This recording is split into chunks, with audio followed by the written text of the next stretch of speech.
Hi, we're not couch side, but we're table side. That could kind of be the same thing, right?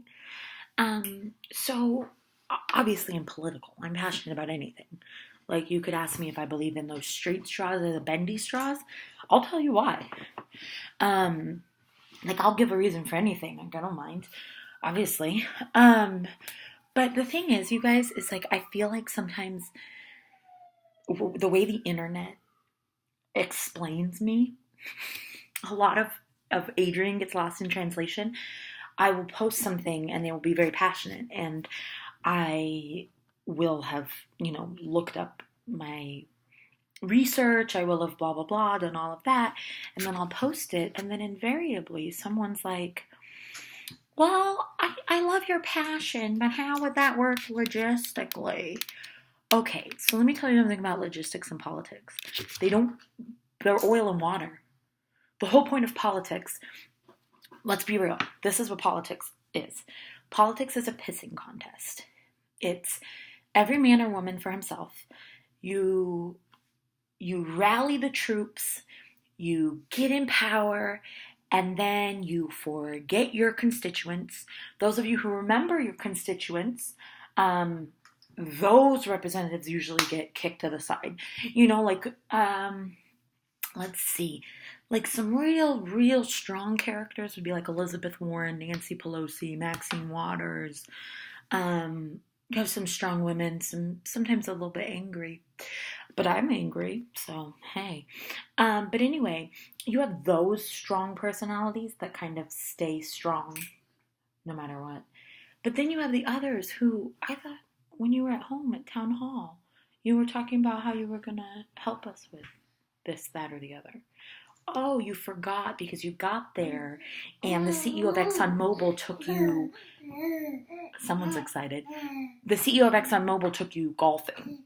And now all of a sudden you're like Dakota Access Pipeline all the way, poison all the water, So politics and logistics purposely don't go together. They can't go together because politics is ego and personal opinion, and logistics is how is this shit actually going to get done?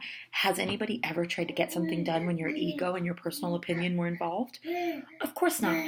So when I say we're all foreigners, because we are, I was born here. I don't know how the hell my people got here.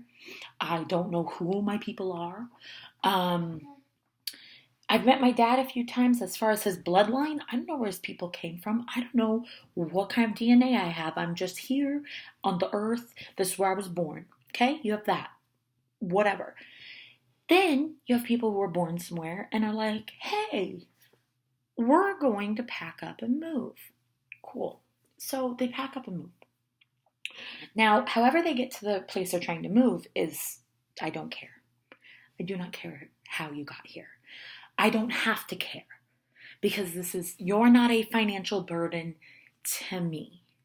Do you know what's a financial burden to me? It's not the 0.03% of the fiscal budget that we give to food stamps. I think I looked at one point, let's say for one of my paychecks, I'm a single woman with no dependents and I claim zero because take the most out and just talk to me April 15th because I'm not going to owe you money April 15th. I've done that how many years in a row? So I'm telling them that story. What do you think? What do you think? I hope that's a good story. So anyway, I claim zero. So I get about 20% taken out. Now, that's kind of like a big chunk. 20% is kind of a big chunk. But let's say they take $20 out. It's going to be like less than $1 or $1 that goes to... you love math. Math is fun. We do math all the time. So that will go to, let's say, the Medicare or the welfare benefits. Excuse me. Forgive. I did not mean Medicare. It'll go to welfare benefits. But you know where the rest of my money is going? $54 billion to some more war. Okay, let me tell you something right now. What is the purpose? Actually, I'm not going to tell you something. I'm going to ask a hypothetical question that I hope you don't answer. What is the purpose of going to war having some more war, gaining some more war, and not being able to feed the children that live on our land. Pause.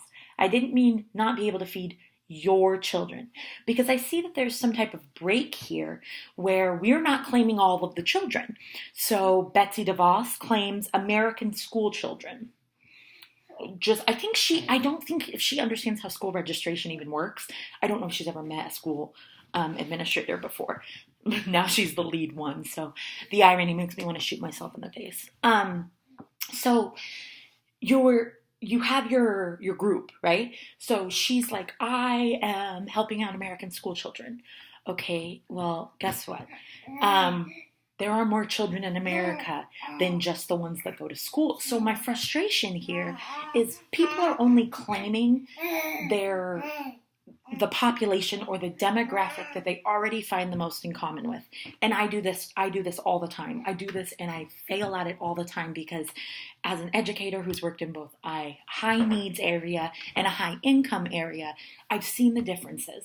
And I've seen the differences between the way parent-teacher interactions happen in a higher or lower SES. So I know that I do it myself. I fall in love with the kids from the lower SES, and what I end up doing is saying that the kids from the higher SES don't need anything because they'll be fine anyway. It's my own fault, you guys. It's my liberal snowflake problem. I get it. I totally get it.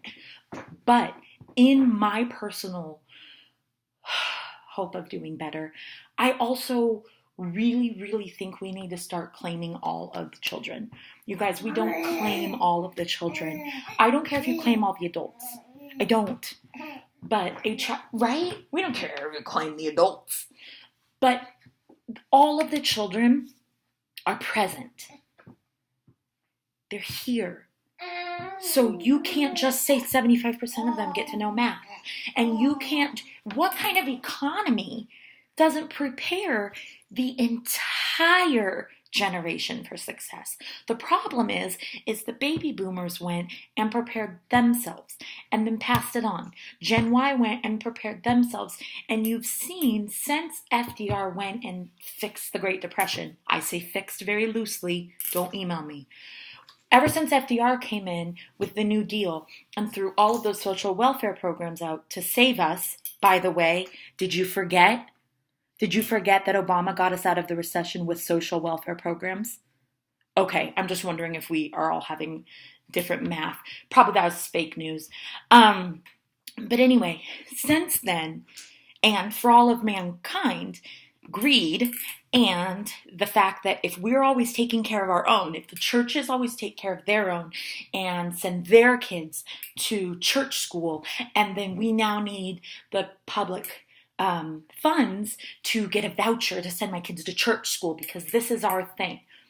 Okay, pause. Was that a long enough pause? All children deserve a 100% true, 100% scientific-based, critical thinking, inspired education from an inquiry-based educator who understands developmentally appropriate practices, is passionate and empathetic towards all of the students in her classroom, and understands that the classroom does not function by itself, but it functions within the context of the community. And if the White House isn't going to start realizing that they function within the context of a larger community, you're going to lose these babies. Because in a few years, they're going to start growing up and they're going to start being cognizant of what is really going on and what the grown-ups are doing to their country. This isn't about foreigners and immigrants and their children are different than my children and refugee children could bomb us and I'm not mad at the refugee child from Syria. It's just their parent might not be safe. All children. Children come in a package. All children. Stop picking and choosing who you're going to love, who you're going to support. They are all children. Adults, I don't care. I don't care. That's about all I got for today. All I can give you on a Wednesday is love the kids, even the kids whose parents you don't disagree with, or you do disagree with. Also love the parents you don't disagree with, or the children of the parents you don't disagree with. Do whatever you want.